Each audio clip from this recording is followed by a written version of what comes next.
If you had the option to buy a MacBook in 2025, would you pick the more affordable M4 MacBook Air or would you pick the more pricier M4 MacBook Pro? Well, before I answer this question, let's hear the Janta first. So which one would you pick, MacBook Air or MacBook Pro? MacBook air क्यों लोगे आप ये वाला? Portable है, light weight है और हाँ। मेरा काम है राइटिंग का, तो हाँ। मुझे लगता है ये सबसे ज़्यादा बेस्ट होगा. So Diksha, which one will you choose, MacBook Pro or MacBook Air? MacBook Air. Okay. Any reason why? This is more appealing and I like the color. So yes, which one will you pick, M4 MacBook Air or M4 MacBook Pro? Pro. क्यों? Always. क्यों? Kyunki I am also a video editor Okay. and the SD card slot always helps me out. Okay, yeah. Along with that, after long usage, तो fan मिल जाता है, sustained performance अच्छी है, power efficiency भी बहुत अच्छी है, तो Okay. MacBook Pro for the win. Got it. Okay. While this Q&A session was entertaining, it still doesn't answer the question whether you, yes, you, the viewer, should you buy the MacBook Air or should you splurge a bit more to buy the MacBook Pro? We are going to be comparing both these laptops across multiple facets like design, portability, raw performance, productivity, ergonomics, and finally, value for money. So strap in and let's begin.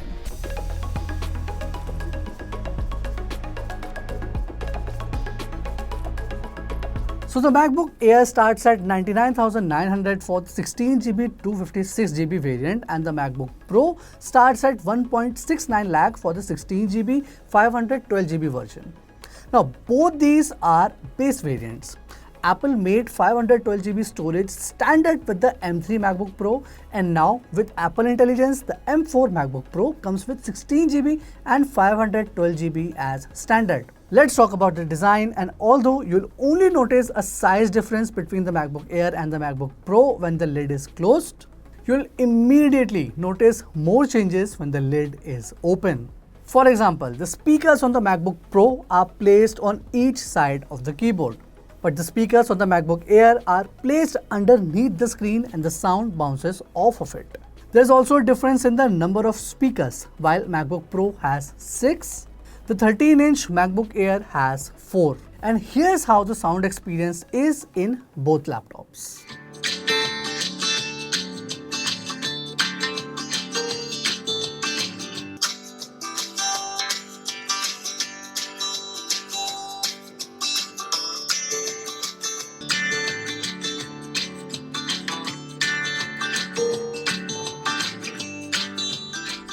You can get 6 speakers in the MacBook Air if you go with the 15-inch model. And if you want to see how that sounds, you can watch this video. You also get more ports on the MacBook Pro, including an additional USB-C Thunderbolt 4, an HDMI and a full-size card slot. Now Apple did advertise Thunderbolt 5 for the MacBook Pro, but you'll only get it starting from the M4 Pro model. And let me tell you that at this point in time, the Thunderbolt 5 is not much used to the normal user in any meaningful way. And moving on to the design quotient, the keyboard, the touchpad, the display are all similar on both these laptops. But the display bezel size is thinner on the MacBook Pro compared to the MacBook Air.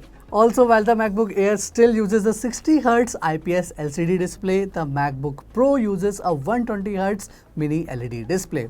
And you do feel a difference between 60Hz and 120Hz. Additionally, you also get nano texture coating, aka anti-reflective coating on the MacBook Pro, but no such thing on the glossy display of the MacBook Air. So overall, the display experience is totally in favor of the MacBook Pro. Lekin, there is a noticeable difference when you talk about portability. Because straight up, the MacBook Air M4 is thinner. Like, it is so thin that you can open the lid on the M4 MacBook Pro and the MacBook Air will still be somewhat thinner. And it is obviously smaller as well when you compare its dimensions. Similarly, the MacBook Air is 360 grams lighter than the MacBook Pro, making it highly portable. But despite whatever weight, thickness or size a MacBook is, all of them are built like a tank. Like, this small chassis is absolutely flex free and so is this one. And with that said, let's move on to performance. And right off the bat in the Cinebench 2024, the MacBook Air is slower, mainly because it lacks a dedicated fan. But the real question is, how much slower can it get? So this machine has been running the Cinebench for the last 30 minutes and here is the result. And let me tell you right here, this is why I absolutely always swear by the performance of Apple Silicon. Because this thing has no fans, it is absolutely silent and it can still deliver performance which is still very good. Even in gaming tests like playing Lies of P, the laptop delivers solid 60 FPS at the start, and after an extended session of over half an hour, the FPS only drops down to 50 FPS, which is still very impressive. But in productivity workloads, there is a clear difference. Because to render a 4K 15-minute file in DaVinci Resolve, the MacBook Air took 25 minutes. Meanwhile, MacBook Pro took around 18 minutes. Similarly, in Handbrake, to transcode a 10-minute 4K video to 1080p, the MacBook Air took 1 minute 30 seconds. Meanwhile, the MacBook Pro was a bit faster at 1 minute 7 seconds. And finally, to export 100 raw images in Lightroom Classic, the MacBook Air took 2 minutes 10 seconds. Meanwhile, the MacBook Pro took 1 minute 55 seconds.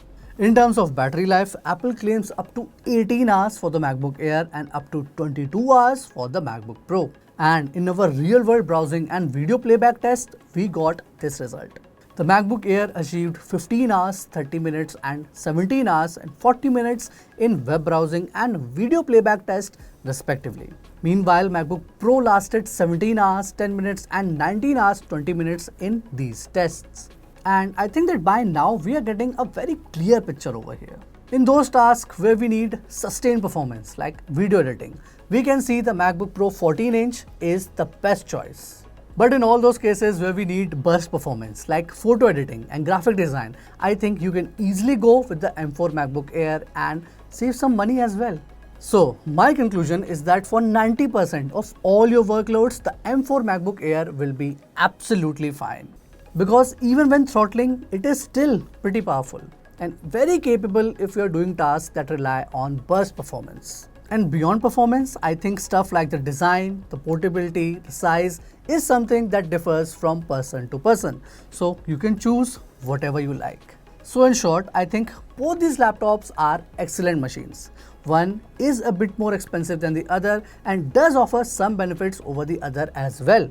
But the main point is that even the most basic, affordable and default laptop from Apple is probably the best and most value for money device you can buy in 2025. That was it for the video. If you have any questions, drop them in the comments below.